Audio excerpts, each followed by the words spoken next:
இன்னொரு பெண் ரிப்போர்ட்ரு, அந்த அம்மா ஊடகங்கள்லாம் ரொம்ப ஃபேமஸான ஒரு அம்மா. அந்த அம்மா பற்றி அவங்க வந்து டிஆர்பி ராஜாவோட எங்கே வெளிநாட்டு போயிட்டு வந்தேன்னு எழுதினார்.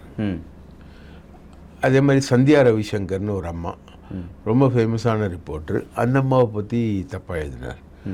அந்த மகாலட்சுமியை பற்றி எழுதும்போது சிடி செல்வம்னு ஒரு ஜட்ஜு வந்து இவரோட இணையதளத்தை, அப்போ பிளாகு, சவுக்கு பிளாகு வெப்சைட் வச்சுருந்தார்ல ஃபஸ்ட்டு, ஆமாம், அதையே தடை பண்ணார். அந்த சிடி செல்வத்தை பற்றி கண்ணாபின்னான்னு எழுத ஆரம்பிச்சிட்டார் இவர். பயங்கரமாக மோசமாக, ஹைகோர்ட் ஜட்ஜு, சிட்டிங் ஜட்ஜு, அவரை பற்றி மோசமாக எழுத ஆரம்பித்தார். காமராஜன் எங்கள் நக்கீரனோட இணையாசிரியர் இருந்தார், அவரை பற்றி எழுத ஆரம்பித்தார். ராசாவை பற்றி எழுத ஆரம்பித்தார். இப்படி ஏகப்பட்ட எழுத்து.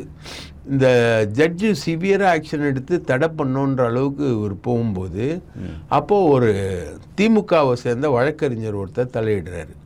அவர் பேர் என்ஆர் இளங்கோ. அவர் இப்போ ராஜ்யசபா உறுப்பினராக இருக்கார். அவர் தான் வந்து சிடி செல்வத்துக்கும் சவுக்குக்கும் காம்ப்ரமைஸ் பண்ணி விடுறாரு.